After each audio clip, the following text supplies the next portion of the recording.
Welcome to the Oral History Podcast, which features stories from the oral history website voicesofoklahoma.com, where Oklahomans have given generously of their time to tell their life story for present-day listeners and for the generations to come. Our entire collection is available at voicesofoklahoma.com. By subscribing to our podcast, you will be notified of new Oklahoma oral history podcasts. So now listen to another interesting storyteller from voicesofoklahoma.com. Gathering Place in Tulsa, Oklahoma is a 100-acre park. Construction on the park began in September 2014. The first 66.5 acres opened September 2018. The main attractions are the Chapman Adventure Playground, the Williams Lodge, a boathouse, splash playground, great lawn, outdoor sports courts, a skate park, a wetland, pond and garden, and many trails, among other locations.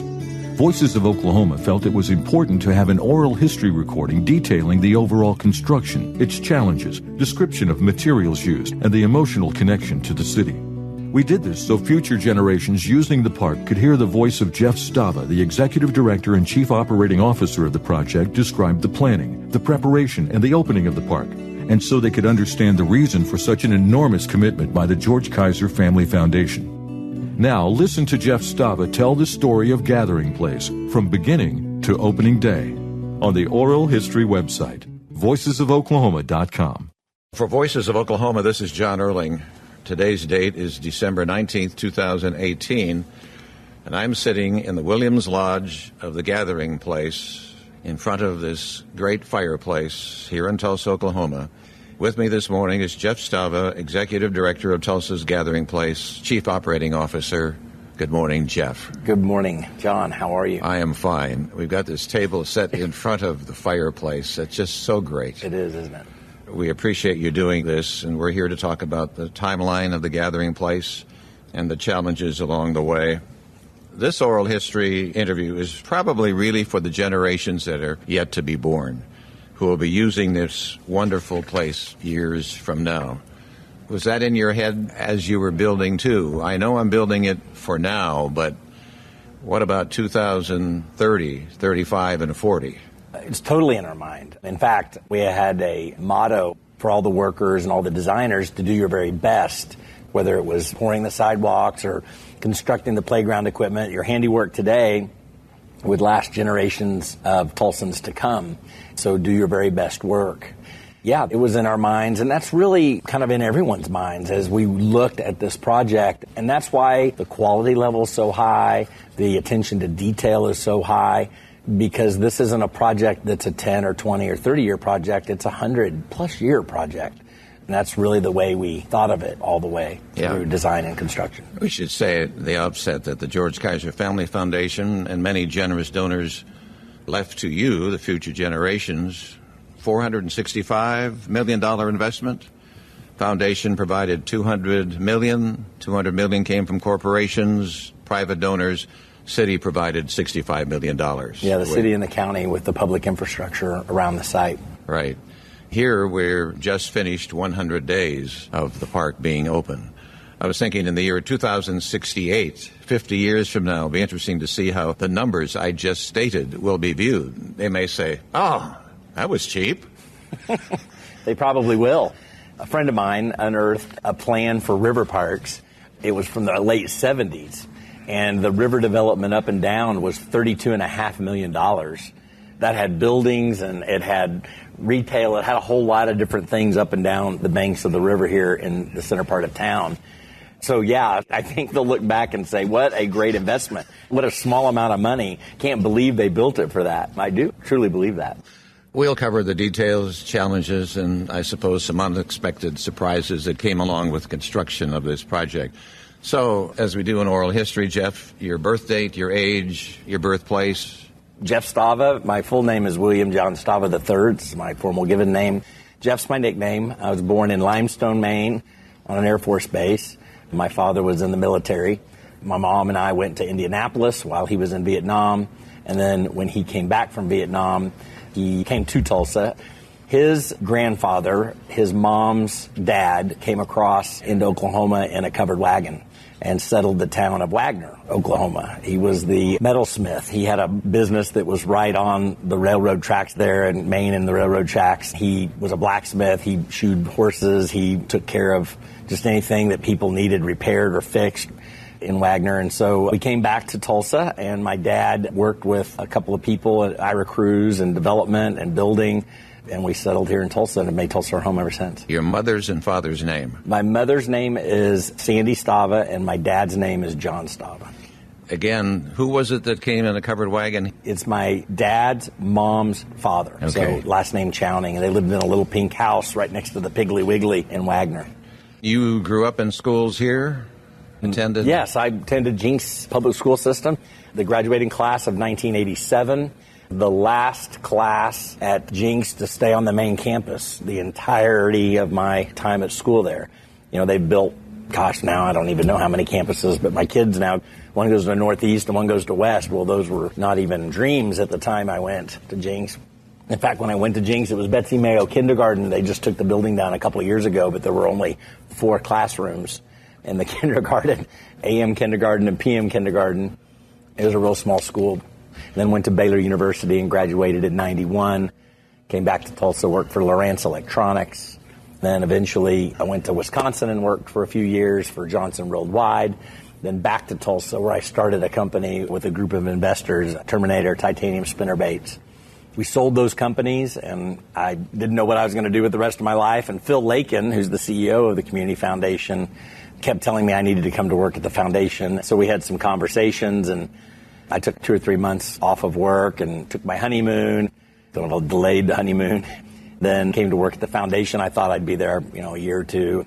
They were talking about this park project in my interview, and it really kind of intrigued me, something that could be done like this. Let me come back then. You were married, your wife's name and your children's names. My wife is Susie Stava. We've been married for 13 and a half years. My oldest son, Will, turns 11 on Saturday. My youngest son, Luke, is 10 years old. So your father is a major construction person. Yeah. And we see the work, we see Stava signs around town. What is it about your background that qualified you to oversee the construction of the gathering place? Well, my background's in operations management. I graduated from Baylor with the first, what used to be called industrial engineering, but in the late 80s, they kind of changed from an industrial engineer to kind of an operations management. You got all the engineering and statistics and things, but you really were from a more of a business approach to building things or to processing things. And so a lot of project management experience. That was my degree.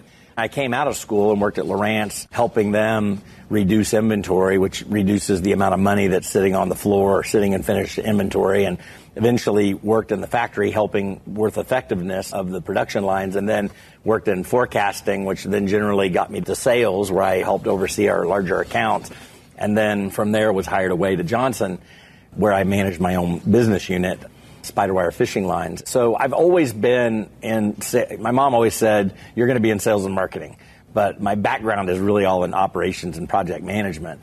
When I came to the foundation, I worked on new systems for the foundation, making us more effective at processing our grants and getting our checks out. And that was kind of my first year or two at the foundation.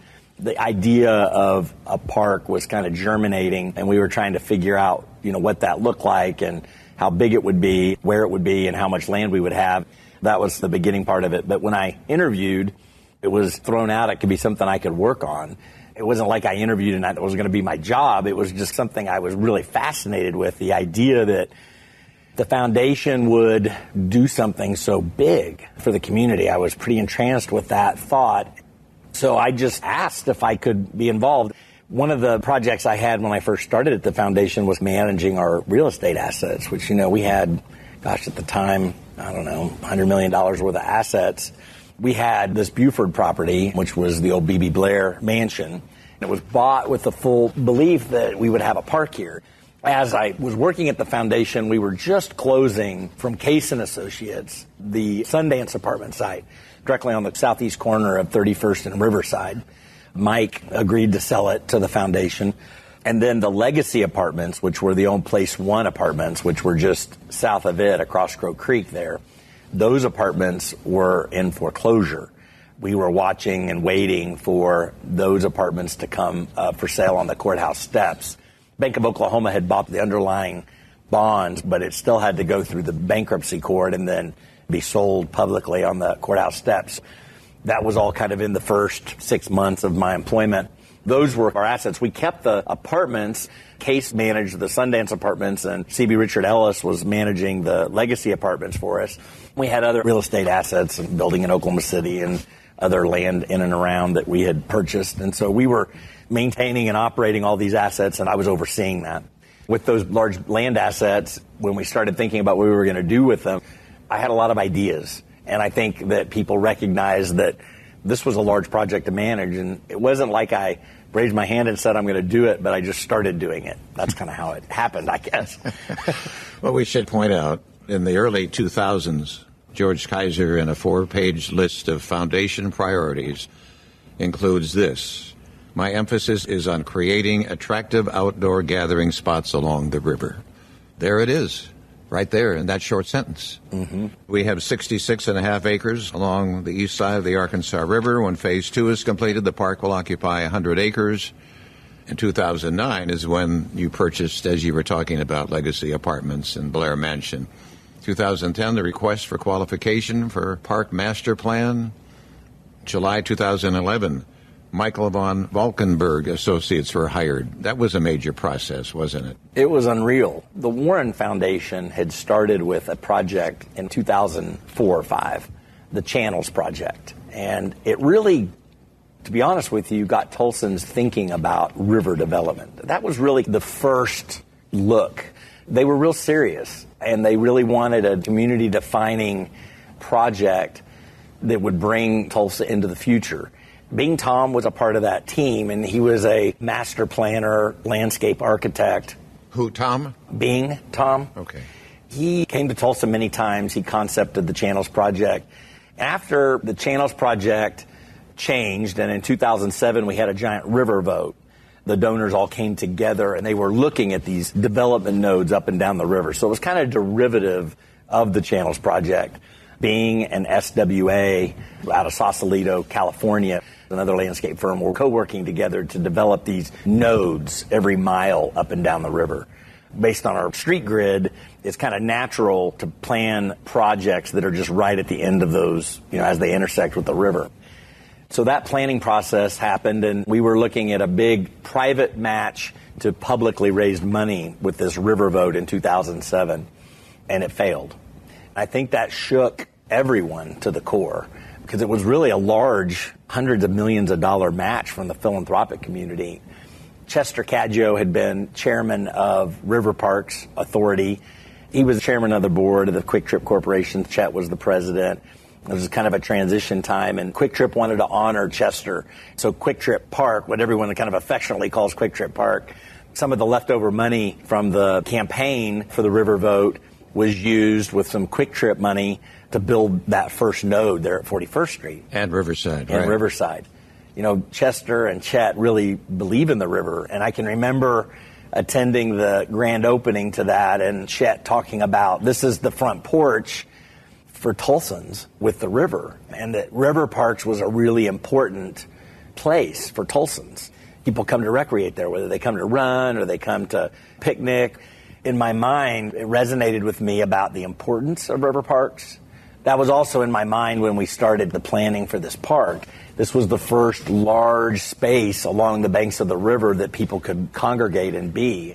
That was really important for us to have that connection with the river. Here we are in 2018. We're talking about things happened in 2010, 11. The public learns of the plans to build a gathering place in 2012. First public meeting to receive public input, March 2012. That had to be an interesting time because everybody had an opinion, right? Oh, everyone has opinions. And that's what makes Tulsa so great. We love our city. We want great things. The public engagement was some of the hardest periods, but it was incredibly rewarding. I mean, we had 1,400 plus unique individual ideas. There were thousands of ideas total, but when you consolidated them down, there were 14 individual unique ideas. We categorized them, we prioritized them, we put them in buckets, we analyzed them very hard and really folded in as many of them into the concept that we could possibly fit in. There was crazy ones like driving ranges or a football stadium that, of course, you can't do anything with. That wasn't part of what we wanted this park to be. But like the yoga lawn or access to the river's edge where we've got those lower trails, those are all things that people wanted. And so those were things that we really made sure we could deliver on. That's great to know that the public had that kind of input and you took action on it. 2012 November, you announced plans for the land bridges. And I still get a thrill driving through those tunnels. That's pretty cool. I've been through tunnels in New York and in Europe, but when we drive through these, there's something about them that's really cool. You're right. People are fascinated with them. I always thought they were neat, but I really didn't understand how iconic they could really be. Tony Moore, our park director, when we were interviewing him, and he was seeing the pictures, and the head walls, I think, were done, but they weren't actually all complete. He said, Jeff, this will be something that's iconic that people will think of Tulsa. He was the first one. I mean, they were neat, but I never really felt they would be as iconic. If you never come to the park, you'll know those tunnels. We were just named one of the top new roads in North America. I never thought we'd ever get an award like that, but Tulsans are pretty proud of that. It's a tunnel. So what makes it jump out as being so special? I think the shape, and I think that the land adjoining the river with the main park, that connection, those are about 100 yards in width. When you're up on top of them, you feel like you're inside the park. You don't really feel like the road is underneath you. You don't see or hear it. It's a great way to connect the main part of the park on the east side of Riverside Drive with the riverfront and the River Park side on the west side of Riverside Drive. We are here in the lodge, so you're going to hear people walking around and doing some talking and so forth. So that's the sounds that you hear. In August 2013, Williams Foundation pledges up to $16 million to the park. That became the first major corporate donor to the park. 2014, the Blair Mansion that everybody had seen when they drove by, that huge lawn in front of that mansion, and now it's hard to believe it was even there. That was demolished. That was kind of a big thing in our city life, wasn't it? It sure was. Yeah, we took it down on Super Bowl Sunday. There was a fog. George always tells me that he thinks it was planned that way, the fog. There was a misty fog. You could barely see the demo tractors that were there, the equipment to tear it down. But yeah, it was torn down on Super Bowl Sunday. By noon, the whole house was down, and by the end of the day, it was all carted off to the landfill. We salvaged as much out of it as we possibly could, but yeah, that was a big day. Tulsans had a connection. No one had ever been on the property. That's what was kind of interesting, but they had a connection with the big white house and the big lawn and the big grove of trees.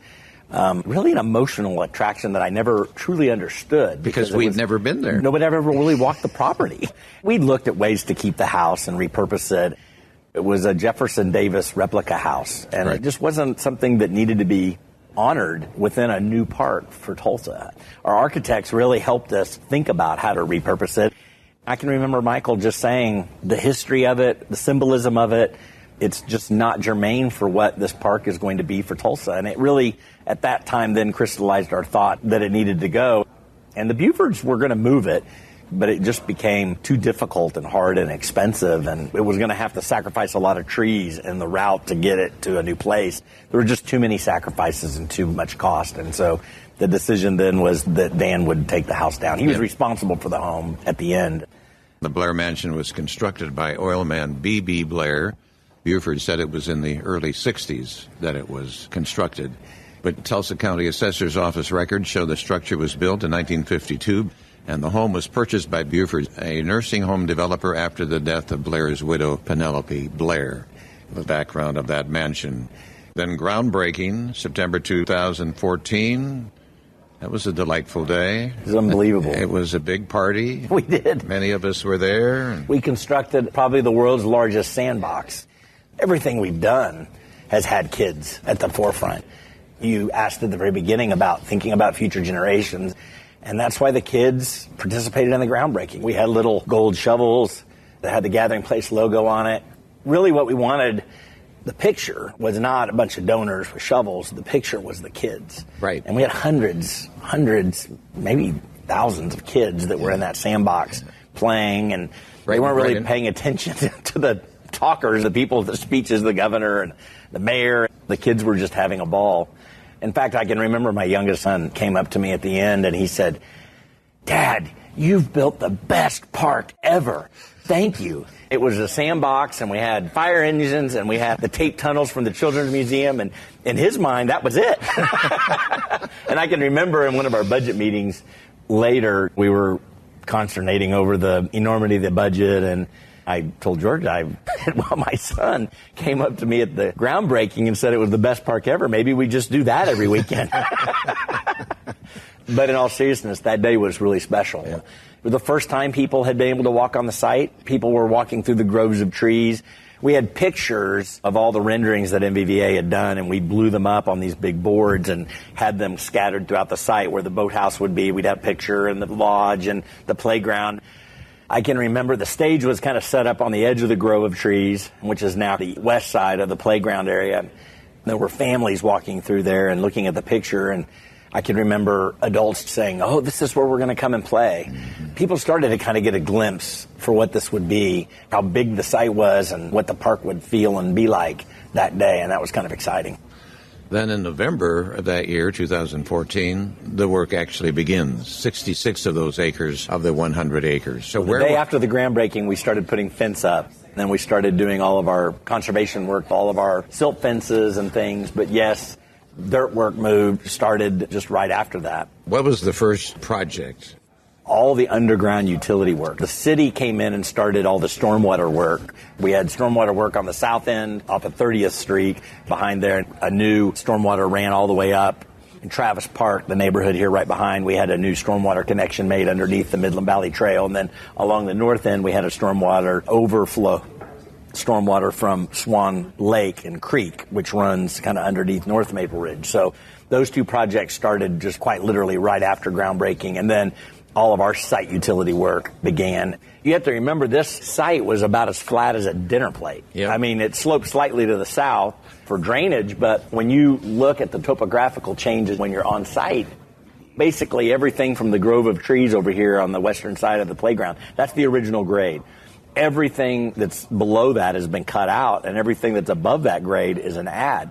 And there's 450,000 cubic yards of material moved on this site. So basically, for 2.5, 3 years, that's all that happened was dirt work and underground utility work, all the stormwater and drainage. And then we got 26 miles of electric and fiber running underground that people really don't realize. I mean, there's just a lot of underground work, and that was all happening in those early years.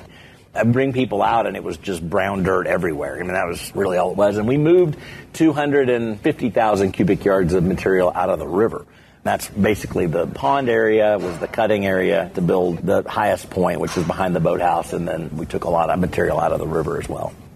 That was a long drudgery job, wasn't it? Huh? That was, I bet you were anxious to start doing something above ground. Yeah, I ruined a lot of loafers and and slacks with dirt stains. Yeah, it was a lot of dirt work.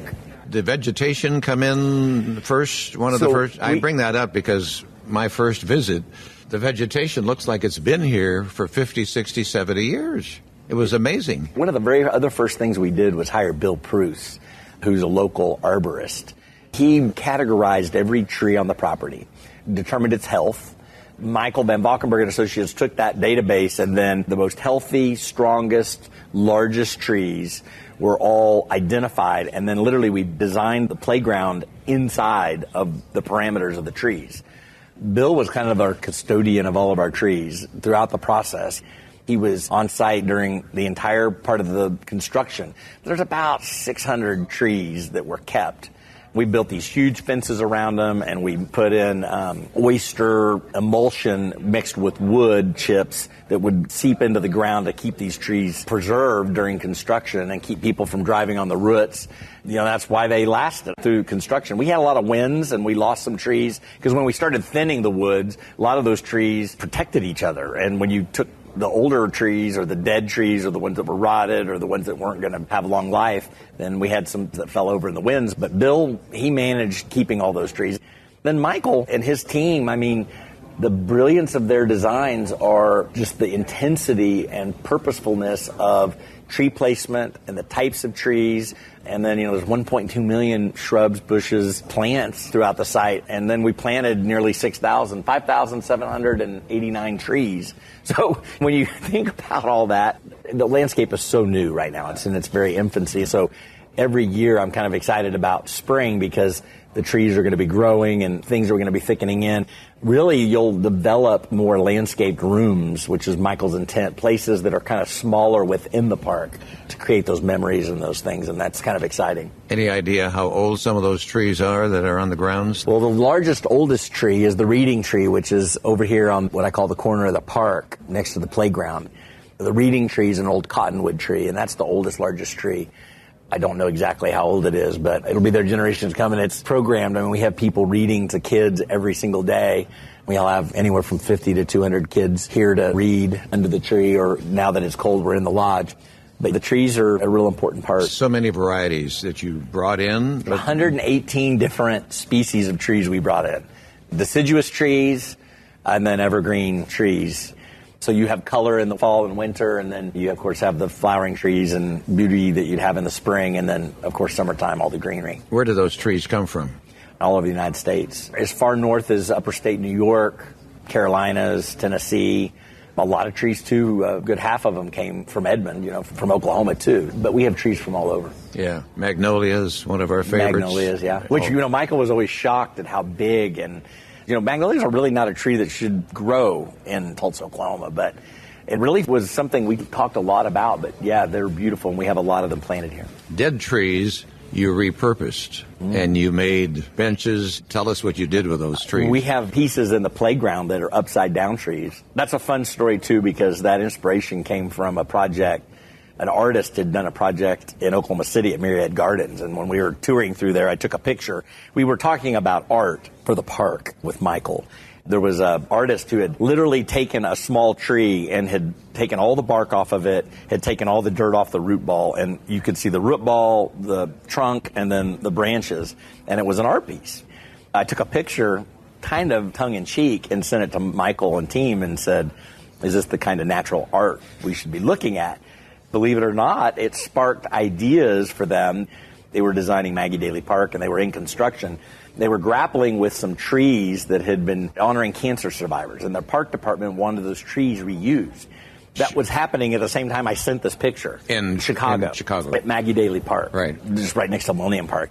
And what was funny about that was they decided to strip the bark off, preserve the trees, and turn them upside down as art pieces. So the very first ones, that was kind of an inspiration from this artist picture that I had taken in Oklahoma City. And then we saw them in there, and we loved them. So we took some of the larger trees here, which we had much larger, more healthy trees.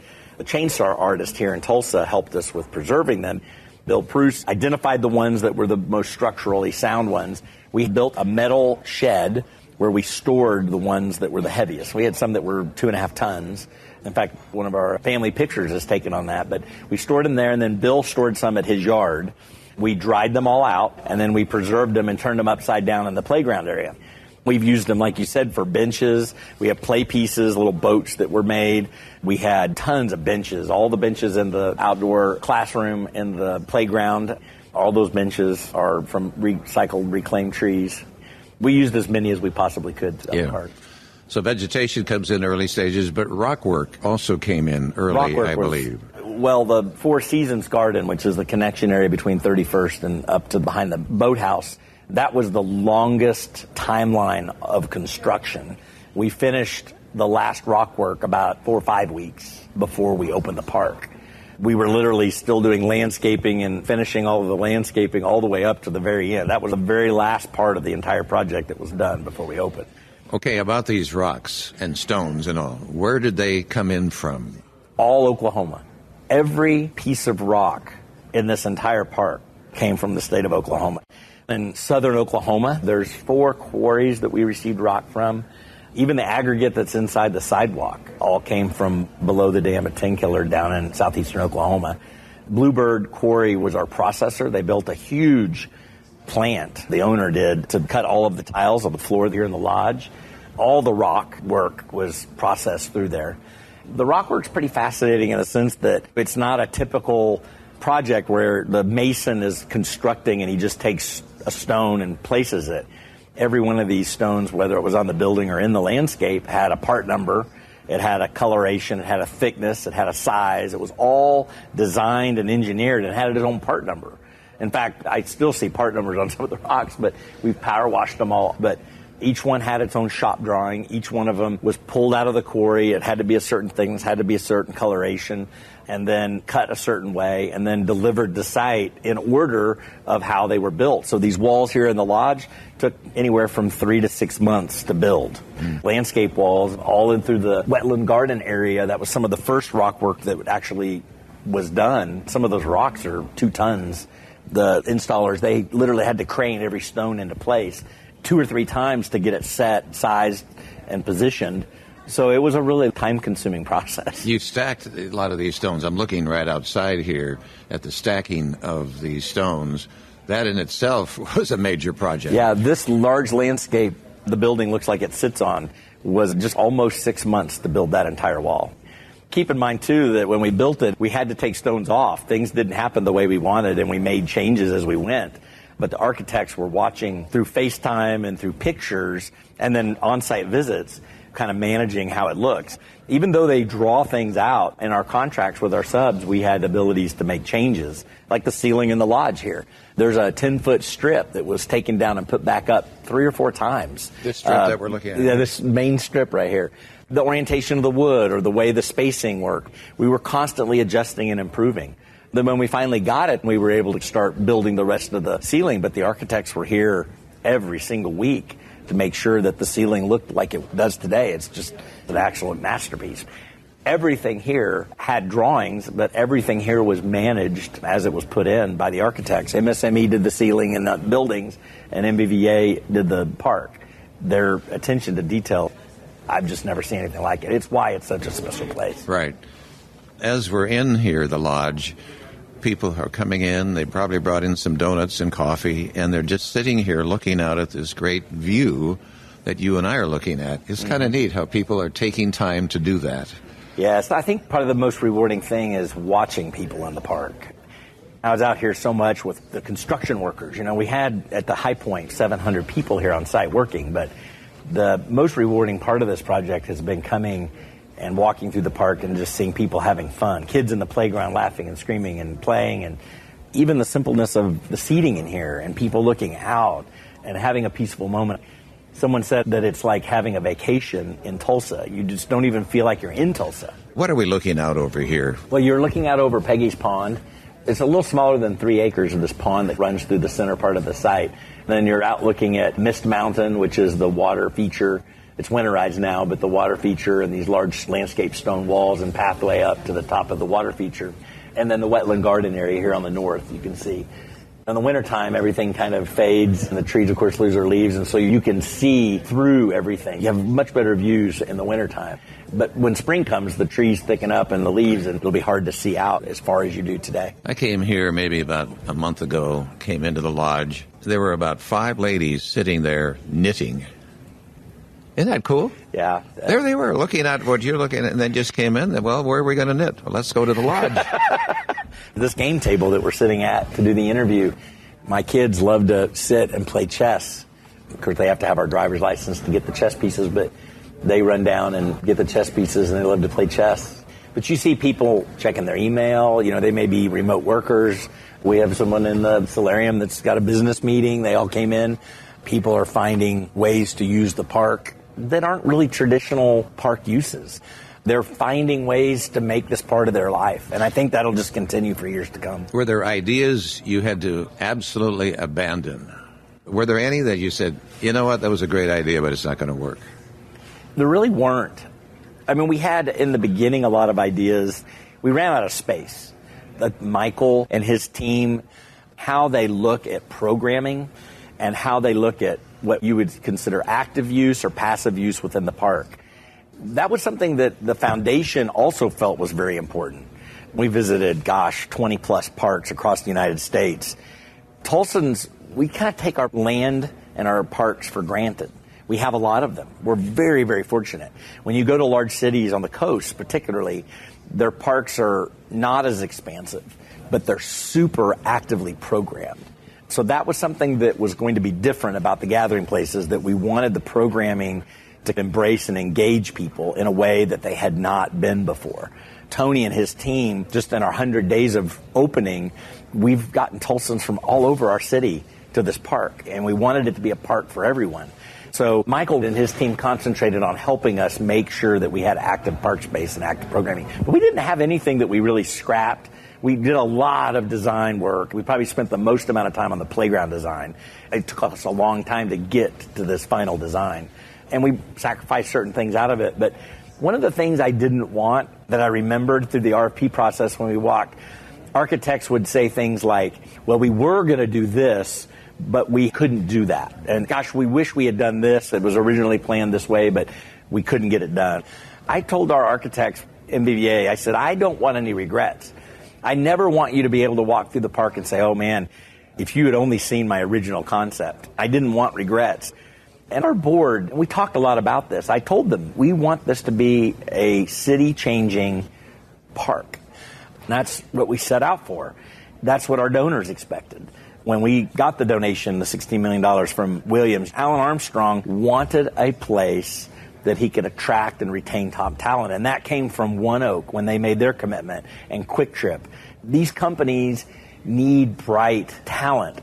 They have to have city amenities that they can attract and retain these folks. So when we looked at the design, we didn't want any regrets. We did that for our donors. We did that for our board. We wanted it to be something different and something special.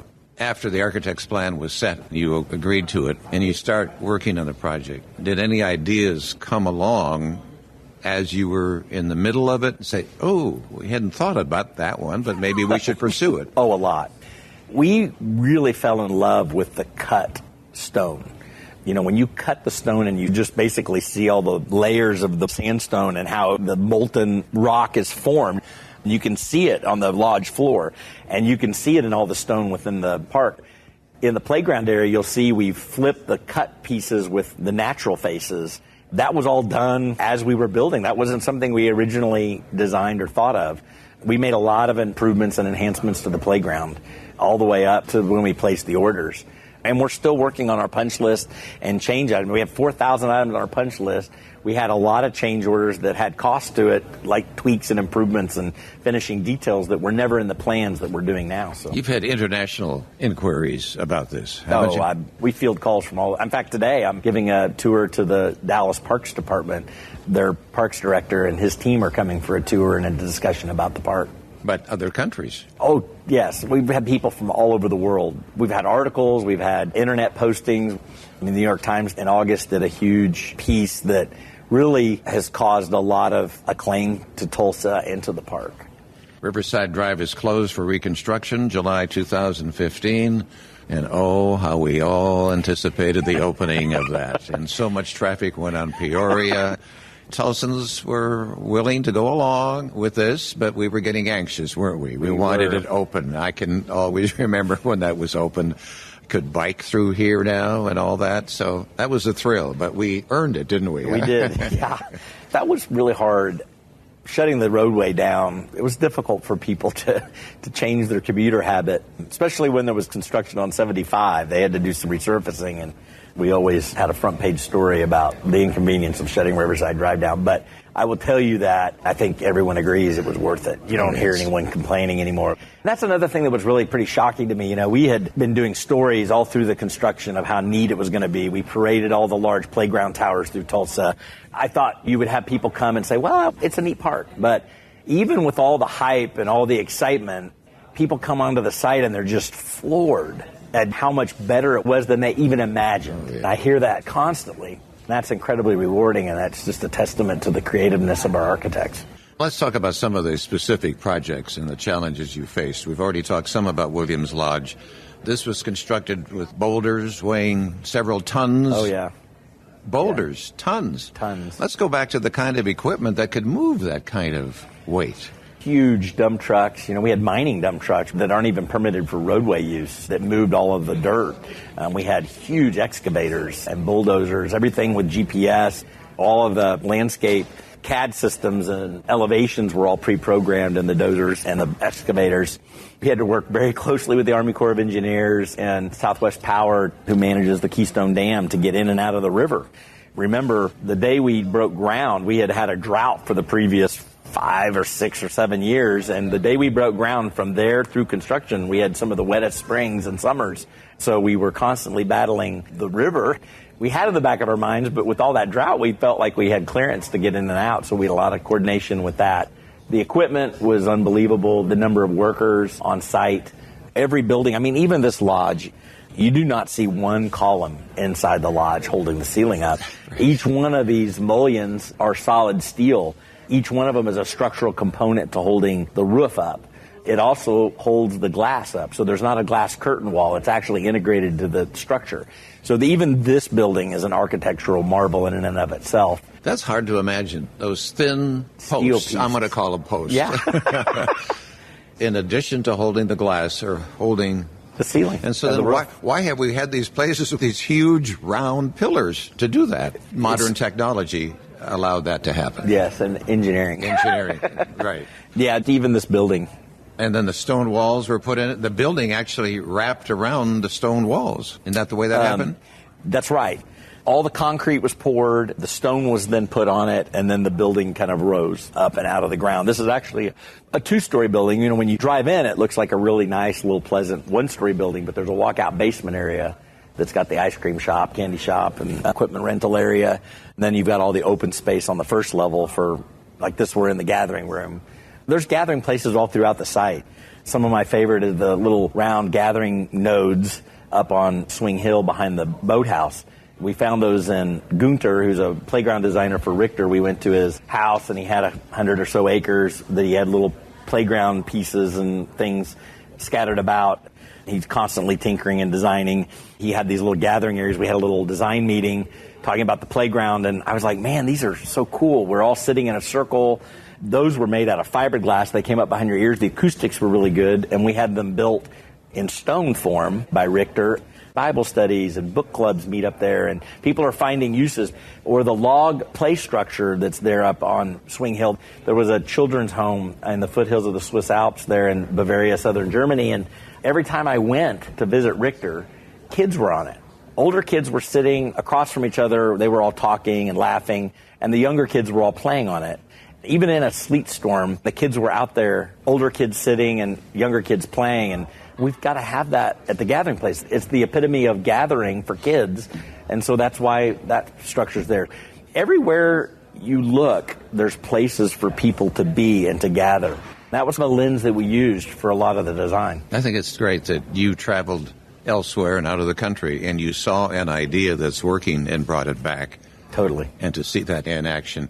To finish up here on the lodge, the ceiling, how many species of wood are up there in that ceiling? There are 9 different species of wood in 18 different formats. Some of them are box, some of them are on end, some of them are planked, and you can see all different patterns. Yeah, it's pretty amazing. It is. And it took a long time to pick all the species of wood. We had a lot more darker species initially than we had lighter species, and we built the ceiling in the construction office over there at 31st and Riverside, Boston Place. In fact, the ceiling's still up in there. We have high ceilings, and we have the wall and the angled up ceiling, and we tinkered with the species of wood and the coloration a lot. We spent a lot of time on it, and even in practice here when we actually built it. Wood Systems built this. It's a Mill Creek company. Unbelievable. How long do you think it took to put in that ceiling? The entire ceiling took roughly 3 months. Wow. 2.5, 3 months. The floor is sandstone, right? Yes. It's called Wild Horse Swirl. This floor, when we first concepted it, the tiles were 4 or 5 feet by 6 feet. They were huge, and the cost to cut, transport, lay was through the roof. We went through many iterations to come up with the tile sizes and orientation and the coloration of the stone. There were 2 different places near Poto where they were pulling the stone. One had kind of a peachy color. Then we had to stain it. So it's got what I call high definition, because when you see the raw stone and then you see the enhancer to it, which is the HD effect, and then the sealer, it really changes the coloration and tone and feel of the stone floor. We had George and our board and some of our staff looking and thinking and looking at all different types of samples. I can remember to pick this coloration. But it's pretty true to what the original sample that we got when we started the process. Yeah. Mac and Merrill were very passionate about grout colors and stain colors, but we all worked together to make it what it looks like today. Did you ever think this is going so slow, this process? We've got a committee picking colors and all that, and it had to be trying sometimes. Yeah, it was. I kind of liken my position two things, an executor, which is taking concepts and ideas and then getting it built, but also as a cruise director. We had a couple hundred people, consultants, engineers, architects, and contractors that were engaged in managing the construction. Then you had 700 workers that were executing in the field. Then you had a board of directors, you had George, and so a cruise director trying to keep everyone happy and working together and then making decisions because you have to keep the whole thing on task. But we had an unbelievable team. The brilliance of the architects, the contractor being able to take those ideas and get it built, George having the vision and our board having the vision. When you look at it, we really did have the dream team to get this accomplished. We had a lot of city work that was done. Leadership there was extraordinary from the mayors. We had two mayors that the project was built under, and then the public works director and all of the public works people. I mean, everyone worked together to make this happen for our city. Another place to visit, the land of the river giants. Yeah. And the wildlife indigenous to the Arkansas River. Speak about that. Monstrum in Copenhagen, a really creative playground manufacturer. This guy created these little playhouses for their kids' nursery school. That's how the business started. He was in a little 20,000 square foot warehouse where he had these carpenters. You can see the creativeness of the pieces we have. We were trying to come up with ideas. They had built these really large northern pike. We went to Sweden and actually looked at some of the pikes, and they have pike in the waters there. Here, we were kind of thinking of a bass or a catfish. But the Oklahoma Department of Wildlife had found these prehistoric paddlefish that they did not think were still in the Arkansas River. They found a hole up by I-44, like 100 feet deep, and they put a camera in it, and there were literally hundreds, if not thousands, of these old paddlefish, and they had no idea. This happened right in the same year that we were trying to figure out what kind of play pieces we were going to have. The paddlefish, it just kind of hit us. Wouldn't it be cool? And the architects immediately took those videos that we had and we sent them to the folks at Monstrum, and they came up with the paddlefish that is there. The blue herons, of course, you can't go anywhere in ponds or rivers or lakes here in Oklahoma without seeing a blue heron. So the blue herons and the paddlefish, they're on the coffee mugs downstairs and on our water bottles. They've become the iconic pieces of the park. In fact, Blue, the blue heron, is one of our mascots. The kids just love him, but even the adults. Again, the architects and the playground designers really did a great job of making this park Tulsa's park. And Oklahoma's park. And Oklahoma's park, I yeah. mean, Totally. material came from across the state of Oklahoma. The Royal Tower is kind of a big deal, isn't it? Oh, yeah. That's the tallest structure. The kids love it. They can go to the top. The rope bridges, the swinging bridges. There's a lot of parts of the playground the kids just absolutely love. You've alluded to this, I think, but is it true 350 pieces of equipment from Germany? Yeah, from southern Germany, Frosdorf, Germany, from Copenhagen, from the Netherlands. All of the Skywalk Forest is all German. Compan designed and built that equipment, and some of the play pods that are along the banks of the Arkansas River are Compan equipment, too. Timber from the Alps for the wooden play accessories. That's right, the Black Forest. What's the name of that company? I can't pronounce it. Richter. Richter what? Spielgate. Spielgate, yeah. How did you get connected to them? Michael Van Valkenburg and Associates had used them on the Brooklyn Bridge Park. The playgrounds there, I think, was the first time they'd used them. And then Maggie Daly Park, they built 2 towers. This is the largest installation of Richter equipment in the world.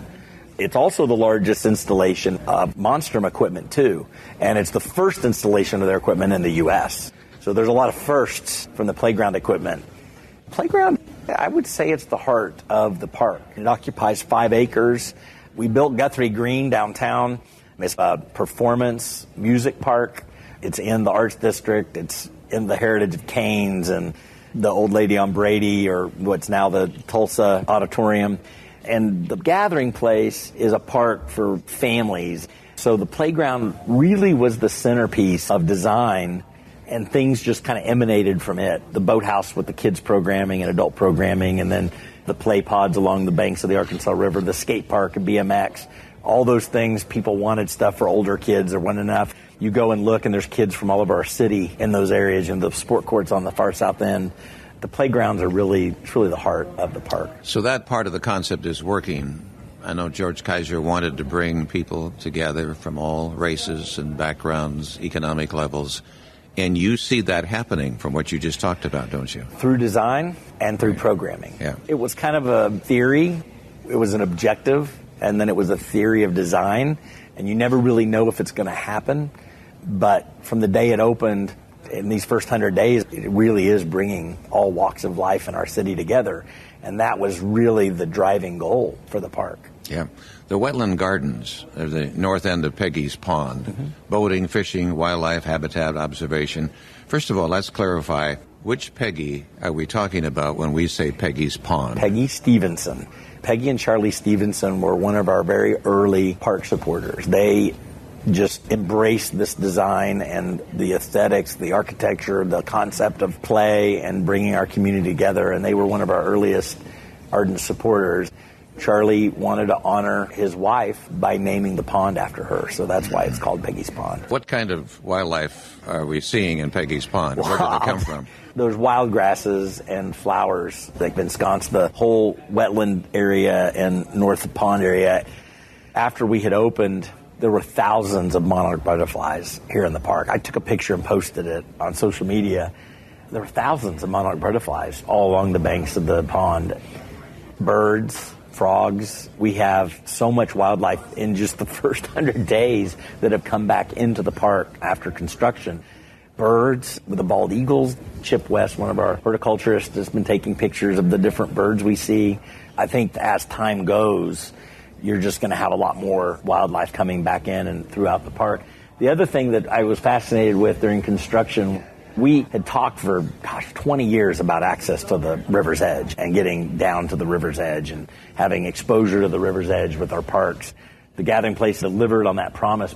The migratory waterfowl, the thousands of ducks that will settle on the pond at night and then take off in the morning, and the eagles up and down the river. There's just a lot of wildlife, and I think a lot of our programming and our wildlife and conservation attention will really engage the youngest and oldest to see what's going on up and down this river corridor. That pond you created. The pond you dug it out. made. You That's dug right. it out. And how is it fed? It's a very interesting story. It has 9 underground water wells that run on the south and eastern edge of the park. All that water then comes out of those 9 wells into the pump room that's underneath the water play area in the playground and then pushed into the pond. Then it's pumped from the north end of the pond up to the 2 cisterns in the wetland garden, and then it is naturally purified through the swales and the cisterns, settling out all the heavy chemicals and sediment within the water, and pushed into the pond. Then the pond water is used to irrigate the entire site. It's actually a functioning irrigation system, holding tank. It's man-made. It was dug out. Another thing we found, I can remember when we purchased the house from Dan Buford, he had a basement in the house and talked about the water being in there. Even when it didn't rain, he would have some water. Well, when we were digging out this area on kind of the west side of the lodge, we came across a spring.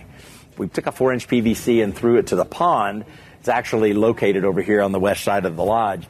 We thought it would run out, but it has been running constantly since we tapped it. So that water goes into the pond. It doesn't fill the pond completely, but there is spring water that comes out and goes straight into the pond.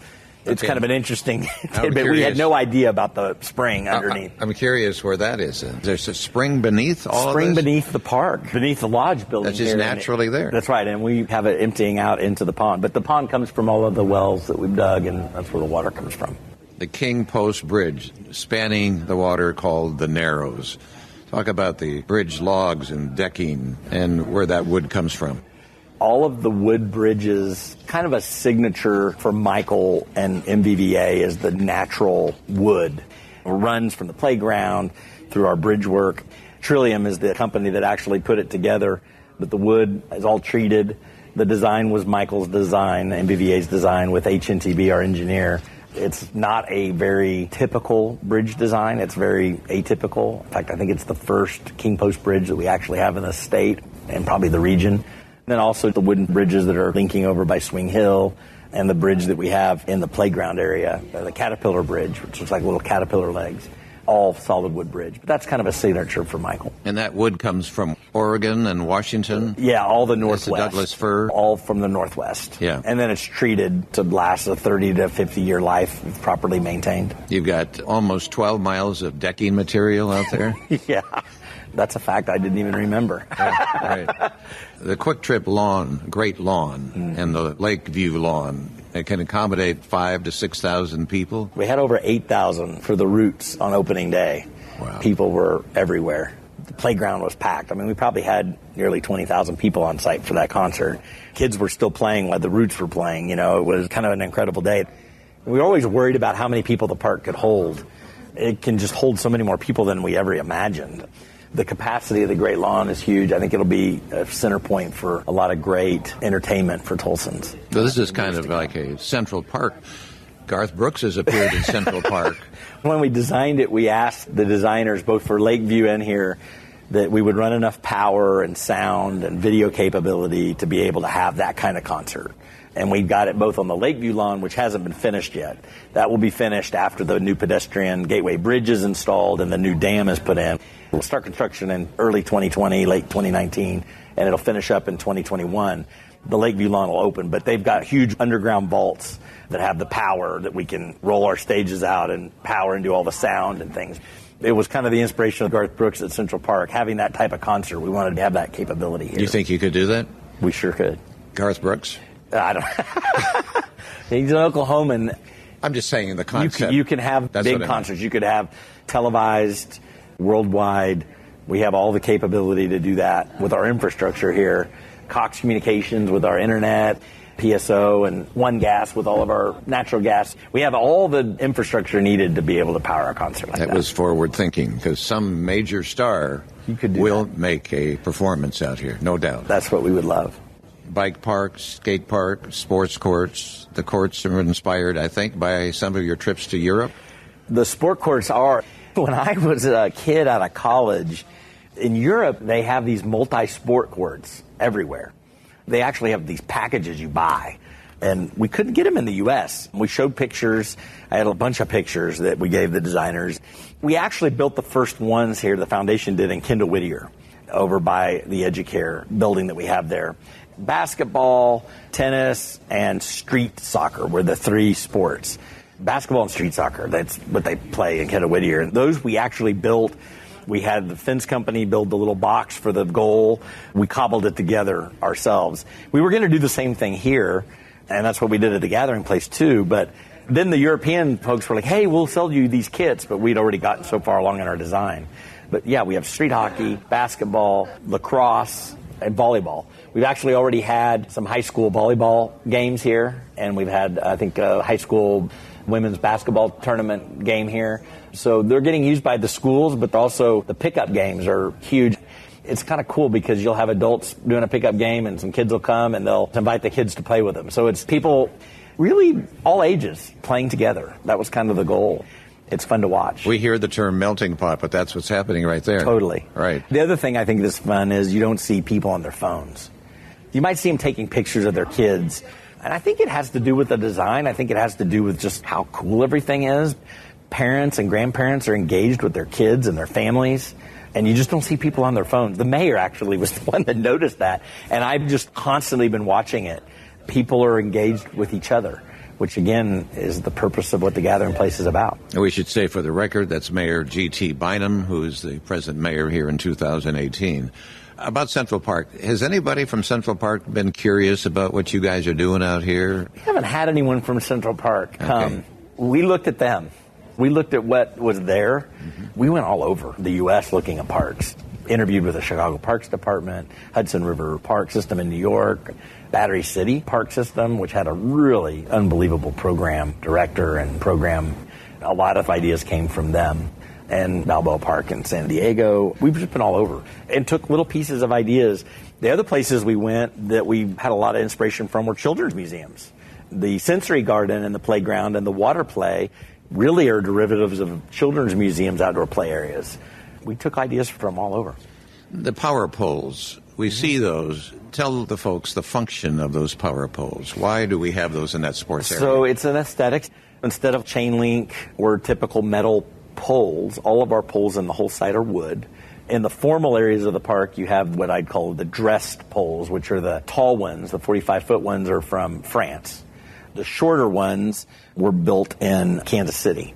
They're made to match, but they're made in different places. The tall power poles around the sport courts and the BMX pump track and the skate park, those are all just like a telephone pole or a power pole. Those hold up all of our light systems around all of those areas, all LED lights. On the skate park and BMX pump track, because the topography of the concrete and the undulation, you have to get the same amount of light in all areas. You can't have casted shadows, and that's so that it's safe. There's a lot of poles over there to hold all those light systems to balance the light across the surfaces of the skate park. And it holds up some netting between courts and that type of thing. Yeah, it holds up all the German netting. That netting, we saw a lot of that in Germany. They use that to hold in soccer balls and around their sports courts and such. But again, we wanted the details to be different than anything people had seen. We could have just put chain link and regular poles, but we wanted it to be unique and different. But yeah, it also holds the netting and the large gates around those areas. At this point, phase 2 has now been completed. Does that include Children's Museum that you're talking about? So the Children's Room will be on the very south end. It bookends the south end of the site. We're right now concepting. We've got 2 or 3 different ideas for the phase 2 and kind of what we call phase 3 on the south end of Crow Creek. But the Children's Museum is there, and then trying to decide how much park. We're looking at what's successful, what are we missing on the main park. We're seeing how people are interacting with it. We'll be studying that for the next year. Then we'll be looking at what that phase 2 and phase 3 looks like and feels like. So in 2018, how many years out are we for that phase 2? Probably 3 years out from starting construction, maybe 2 years. We have a lot of ideas right now, just on the first 100 days, what that'll look like. But right now, using it for temporary parking. Concept in progress then, apparently, at this point. Yes. It seems like I could ask you about any little thing, and you've got a story to add to it. Is there some that I am missing that you'd say, I'd like to talk about such and such that I haven't even touched on here? People always ask what the hardest engineering or construction parts were. I always find that a fascinating question because not everything is just as easy as planting a tree. There are 3 things that were really hard to design and build. The roof on the boathouse, the head walls for the land bridges, and the fireplace that's right behind me. Those were the 3 most difficult to design or build. I'll real quickly tell you the boathouse roof was going to be a fabric roof like the Denver International Airport or our arrivals area here at the Tulsa International Airport. And we had straight line 76-mile-an-hour winds about 5 years ago, right in the middle of the design. We had just finished the design, and that was the highest clocked wind speed in Tulsa. It took trees and power poles down, if you remember. It was in a July time frame. Mm-hmm. That fabric roof could never have withstood 76-mile-an-hour straight-line winds. So we went back to the drawing board and came up with those composite fiberglass panels system. The design of it and constructing it and getting them all put together and assembled, every part of that from design all the way through to construction was pretty difficult. The head walls are a compound angle on the faces of those head walls. When you pour concrete, it would fill up the form and come up the face of the form, and they had little bubbles. But we had expansion joint issues. The engineers took an extra 3 months to redesign the expansion joints systems. We had a set of forms we had to use, 2 sets that we used 4 times. So the head walls were something that were difficult to engineer and difficult to build. Then the fireplace, it's an oval shape, and it goes from the ground all the way up. We had people telling us it couldn't be built. But we had a company, Unique Metals, out of Kansas. These guys came down, and they had such a can-do attitude about trying to figure out how to make it work with the architects, and they were able to get it built. The metal structure inside this is almost a building into and of itself. We only see a portion of it. And you only see a portion of it, but you can walk into it, and it's this whole system. But the metal work that's inside holding that up, I mean, it's quite astounding. But those were the 3 most difficult to design and build on the park. You didn't just build a park and say, here, use it. You've referred to programming several times. That's real crucial to the park's use. We have to give you ways to use it, ideas to use it. That obviously continues on as long as this park is open. Talk to us. That's the purpose. And I always tell people, as beautiful as it is, and it is, it's astounding, and it's only going to get more beautiful as time goes on. And this young landscape grows up into a mature landscape. It's just going to make it an even more special place. But you're creating events. It's breathing the life into the park. There you go. And we got that inspiration from the coasts. You have to think about the way big cities use parks. People have apartments or condominiums or townhouses, and they don't have yards. They don't have front yards and backyards. As Oklahomans, we're very fortunate with all the land we have. But consequently, we kind of take it for granted in the middle part of the United States. We found parks on the coasts is a place where people come together. They don't have front yards and backyards, so on weekends they go to their neighborhood parks, and they use their parks as kind of their front yard or backyard.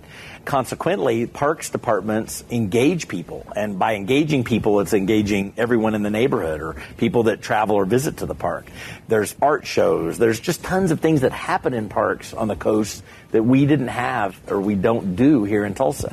So this park has a very active programming staff. In fact, Cimarex is our very first company to endow our programming, and we're working right now to get more endowment money for park programming, but that's what's breathing life into the park. And it's not just bands and music, it's also things for kids, it's reading, it's creating these spaces for people to find different ways to use it, the game table that we're sitting at. That's really what people think about. And I always would tell people when we were talking about the park, about Guthrie Green, I would say to them when I would speak to a group, how many people have been to Guthrie Green? They'd all raise their hands. How many people remember what color the restaurant is? No one would even remember. Like, they remember there's a restaurant and they'd eaten there, but they wouldn't remember what color or what it looked like. I'd ask them, why did you go there? And people would immediately tell you a band they saw or an activity they took their kids to. And that's where the emotional attachment to a place like a park is about. Tony and his team have just done a masterful job of creating those connections. That's what Tulsans are going to remember about the Gathering Place. Oh, yes, it'll be beautiful. Oh, yes, attentive to detail. Oh, they're mesmerized by it. But it's those little connections, the things they do with each other, and those memories that are really, I think, going to be what's lasting about the park. We've been open, I said we, because as Tulsans, we begin to feel it is ours. I said we, because that's the feeling I got. Isn't that a great feeling to you to know that we feel like it's ours? That's what I love about it. And if I had $1 for every time someone told me, hey, we're hosting Thanksgiving at our house because we're going to take all of our family or our friends to the Gathering Place to see it. And if I had $1 for every time someone said that, I'd be super rich. And what was really rewarding was from the weekend before Thanksgiving through the Sunday after Thanksgiving, the park was packed. In fact, we almost had as many people that week that we did the entire opening weekend. You would walk around the park and you could just tell there were large families, grandparents, cousins, parents, and kids. You'd listen to them giving tours to their out-of-town guests. Yeah. Hey, look at look at our playground, look at this tower. They were talking about it as it was theirs. Yes. Incredibly rewarding. Yeah. There was a picture on the front page. Story of the Tulsa World, December 16, 2018. A gentleman who'd been to the park every day of the first 100 days. Juan Merritt and his 6-year-old daughter, Paloma. Isn't that neat? Yeah. He came in and just kept coming and coming and coming. And he holds the record, I guess. He does. I think he's the only person. And what was really neat about Juan is that he took pictures every day and posted them on social media. There's some photos in that article, and they were online too. He had such unique perspective. First, it was big feature pictures, but as time went on, he took pictures of small details that most people probably have never seen. I follow him. He's a friend of ours. He worked for Growing Together, which was one of the foundation's programs in Kendall Whittier with Tulsa Public Schools. He's now working for the Y. Our park staff has kind of adopted him. He's here every day. He's still coming every day after the 100 days on Sunday. But yeah, unique perspective. That article was pretty interesting. I enjoyed it. And here's a programming feature. This was yesterday's paper, Tuesday, December 18th, 2018, where the centenarians came in. 100, 104, and then you had children, 10 and 11 years old. I'm sure there were those who were a little nervous. Are these kids going to sit and listen to these elderly people? Uh-huh. But I understand they were mesmerized, and both sides were mesmerized. It was a pretty touching moment. Tony Moore and his team came up with this idea. It was an incredibly meaningful And you read the article, you really get a glimmer and a feeling of what happened. But the connection between the stories and some song, the connection was unbelievable with the kids and the Centurions. A really neat moment. Again, it's about programming. Tony and his team have just done an incredible job of bringing the park to life. Those kids will remember that the rest of their lives. They sure will. September 8th, 2018, the park finally opens to the public. Talk about your feelings on that day. Could you sleep the night before? Here you were opening it. Finally, it was here. What goes through your head? You're reflecting now 100 days past. Well, you wanted the day to go perfect. We wanted everything to be perfect, and we wanted to be able to tell the world a story. So we were really focused on recruiting national and international press, which we did. We wanted it to be perfect for Tulsans. We had a huge parade. Thousands came. We wanted it to be about the park. So the opening ceremony was really short, 15 to 20 minutes. The mayor read the last book. We challenged the kids of Tulsa to read 2 million books. We had class packs that we sent out to all the schools, pre-K through third grade. The reading tree came to life. We were really pushing reading, and we have really poor reading scores in third grade. I hope that improves in the future. And that was our hope and goal. The mayor read the last book. It was about construction. We had these huge doors at the main entrance. The kids pushed those doors open and ran into the park. And that was a pretty neat moment. And you're emotional now. You're making me emotional, too. You see people lined up. I don't know if it was 8 o'clock or what time the park was going to open that day, but weren't they lining up 6 o'clock in the morning, coming much earlier? Yeah, we had people that showed up at 5, of course, lining the parade route. Yeah, there were just thousands of people here. I don't even know the total number of their pictures, and there was just tons of people. We had it live on TV, too, Channel 6, from 8 to 10. I mean, it's 10 years of my life. You never think about it in the middle of it. Then you open it, and it's just like it's done. I know we're still thinking about phase 2 and 3, but everything that I did for 10 years was around the design and the construction. To have it done and watching the people interact, kids climbing up the Skywalk Forest right now, you just see all the people engaged. It's just pretty emotional. Yeah. Well, that shows the passion you had for this and others too. But to be that passionate, you weren't just a construction guy. Your heart was into it big time. And that makes us all feel good to know that you were that way. So you've got other things to do, and you're a young man. You said you were 50 years old. Yeah. You've got another 50 to live, you know. Sure. So we don't know what's going to happen to Jeff Stava, do we? No. You could go many ways. You could be consultant to other parks, which you probably are right now. People from all over the United States are coming to visit. We had folks from Iowa and Nebraska here a couple weeks ago. Their community foundation came down with some board members. We have Dallas today. This park is unique in how big it was and how much of it was built at once, and unique in the sense that we created this $100 million endowment that will pay for the programming. And the programming is not passive programming, it's active programming, and that's unusual too. So there's a lot of people that are very fascinated with what we've done here. The fundraising is pretty unprecedented. Suzanne Schreiber, Ken Levitt, George Kaiser, myself, our board members, a lot of our staff, we've spent 3 or 4 years making sure that this park is endowed and that it has the money that it needs to be impactful forever. That is a very big and daunting task. We've raised just under $220 million at the moment. We have more to raise. But what we've created here is something incredibly special, and we want it to be everlasting. So we're assured then of the preservation of the park for 50 years from now. You talk money for an endowment to keep this thing going. That's right. The money to keep it going and cared for forever. And that's what we want. Some attendance numbers. Do you remember from the opening, and how has that fluctuated up and down? Through the end of November, over 625,000 people.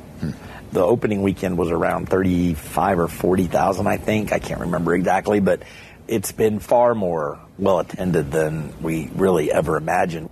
Our early forecasts were 1 million to 1.2 million. I think the first year will probably spring closer to 1.7 million to 2 million. I mean, it could easily happen if the numbers continue. We've only been open 104 days now, so we have a lot of time left to get to September 7th. That'll be our first-year anniversary. It will be the 8th. You know, some people might define George Kaiser by this park. He likes to talk about it, holds events right here, and then won't he say, but that's not who we are. Yeah, George, the primary mission is equal opportunity for all children. That's what the mission of the foundation is about. That's what George's mission is about. And that's where he wants the focus. That's honestly probably one of the most important missions you could possibly have for this city and for this state. I admire the hell out of him. I mean, his passion, his belief, and his perseverance at helping people out of poverty, I've just never met anyone like that. And the park does have a place in that mission, whether it's helping in the reading programs and the education programs for kids, the Volcanoville, the little area in the playground where the youngest kids can have outdoor play experiences without getting trampled by older kids. Everything was very intentional for education. The sensory garden and the water play area. We have all these places that kids will be learning. I mean, the whole playground in and of itself, like the towers, you watch kids at the threshold jumping out into that rope deal and they can see straight down to the ground. You see them thinking about the fear and taking the courage to step out into that rope area and seeing the ground. They walk out of that threshold and you can see success. That's a learning moment. Yep. So this does have attachment to George's mission of equal opportunity for all kids. But the primary mission of the foundation is an early childhood education. Early childhood education. He's been working on for years and years and years, and will continue to do that. He's thinking about those children that need that early education. It's constantly in his mind, and he reminds everyone, staff, in all of our meetings. And we've hatched the Birth to 8 strategy, BEST. Birth to 8 strategy for Tulsa, BEST. It's a very ambitious gathering place size investment where we've integrated these programs and knitted them together and our school system and everything to help kids pull themselves out of poverty. That's a gathering place size investment in our core mission, which is a huge amount of focus of the foundation right now. But that's the primary mission of our foundation. One more about George Kaiser. He's a very private man, doesn't like public attention, doesn't want to put buildings up and put his name on them. But I've seen him in the park, and he's very engaging. People come up to him, talk to him, and normally you wouldn't see a man of that stature mixing around with people, I guess, but he does here. And people enjoy talking to him, and he's got a personality that can just say, hey, I'm glad to hear that you like the park. Yeah, he walked into the park through those opening doors like everyone else. He didn't stand there and shake everyone's hand. You know, we had a lot of donors. We kind of all wanted to welcome people in, so we were there. But George walked in like everyone else. He's really given the city a big gift by committing his entire fortune to helping Northeast Oklahoma and Tulsa. They always thanked him for the trails. In the grocery store, someone would say, oh, thank you for what you did at River Parks. I know he gets that from the gathering place, but you project 50 to 100 years and you look back, his impact will be on bringing everyone up in our community. Yeah. And that will be his lasting legacy, I believe. Yeah. Your final words to the future, to 50 years from now, 2068. Say something to them. I hope Tulsa is the kind of place that is an international city. I hope it's a city that has people from all over the world and all over the country here. I hope it's a prideful place like it is today. But I hope that it's bigger. I hope that it's more economically significant, cosmopolitan. I hope the architecture is still as progressive like the gathering place architecture. I hope that we continue to seek the best for our kids and for the city's future. Those are the things that I dream and hope for. And that's what the foundation wants to continue to cultivate and move forward. And I really believe that the future foundation leadership will continue to be plotting that path forward. And I hope that success is reached in those years. Well, thank you, Jeff. I appreciate it very much. And if I can compliment you, your mother was right. You're going to be a salesman. You've been a salesman for this project. You understand concepts and how to put it together.